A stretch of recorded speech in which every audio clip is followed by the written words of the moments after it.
All right, I'm really excited to get going with this part because we're actually going to start working on some of our techniques. We're going to start with the up punch, the uppercut, as some people call it. Notice there's two parts to that. We've got the strike itself, but we're also doing something with this hand, and we're going to go into what that is.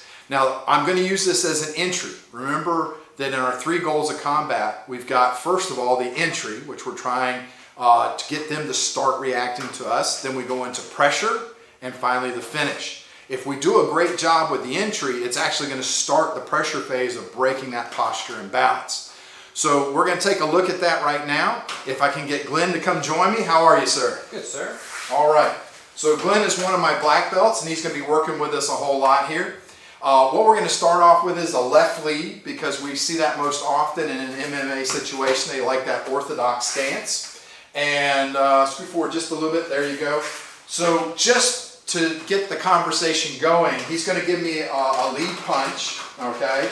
And if I'm doing this and striking, we have a timing that we call after. So when we look at something with an entry, it could be a before timing, which would be an interception, right? He's standing there, he's thinking about doing something to me, I intercept his movement, and I get in there before he does. A during timing, we'll get to that one next, but we're going to start right now again with after timing. So after is because as he comes in, as I parry, the strike is coming after. I like to target that eye socket. That's a great place for this to go. So we're right here. Notice we've got this position as from the kata. Okay.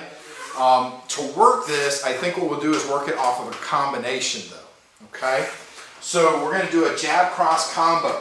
So it's very hard if you've got a good fighter to get something off the first punch, because you know you're trying to get your range, your distance, your timing, get a feel for him and what's going on.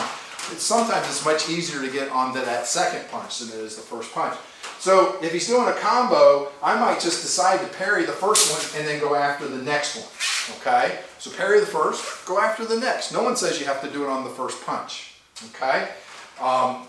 What we're going to do from there is we're going to go into a position that I call the stacked hammer fist.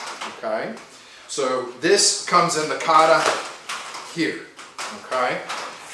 We're going to be grappling with this arm, and we're also going to be grappling with this arm, but we could also be striking depending on what we're doing. Let's switch sides a second so they can see that after timing entry again. So we're here. Boom, we're here. Okay? What I can do from here is go into that position. I underhook him, take his neck, all right, and I'm here. What I'm trying to do with this hand, even though I'm like this in reality, is I'm trying to pull his shoulder under my elbow, okay? It's never going to go there because it's attached to the rest of his body, but there's a big difference in doing it the right way and the wrong way. So if you come here for a second, if I've underhooked, and I've come to here, and I just hold him like this, my ability to control him goes way down, including his ability to move in underneath me and do other things. So I'm going to try and control him like this. I want you to get to my body, okay? And I got a big fight, okay? I don't want to fight, all right? I always want to be the one that's in the advantageous position. If I get here and I pull towards my elbow, now do the same thing. It's much more alive in my ability to control him because I have a good underhook. So that's this position in the kata. Stacked hammer fist, palm out. Okay? From there, we're going to go into the double position. Okay? As a throw, using the cross step as a lower leg bump in order to take out his base, and we're going to take him to the ground. Okay? So we're going to work through that slow, so you can we'll scoot out this way just a little bit. I think that's good. All right, so here we go. Boom, pop. I like to throw a little knee strike in there. All those elements of combat that make things work, we want to include, okay? So he still has some base and structure. So I'm going to step in, cross step. Now here's the double block position, okay? Which puts him down here where I can do something to him, all right? We could go into a submission, okay? So we got stacked tap, okay?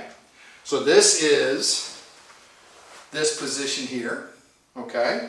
So we have quite a few positions that we're working with in the kata at this point. So if we think about it, we've got this posture, we've got this posture, okay? We're also working the cross step, and we're working the double position for the throw, all right? Then finally ending up with the stacked hands position. Just working.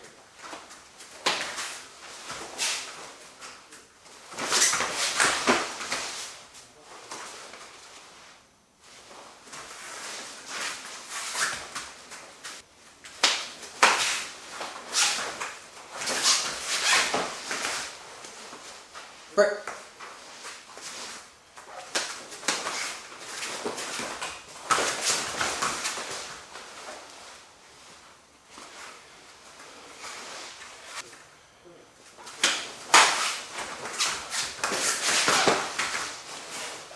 Break.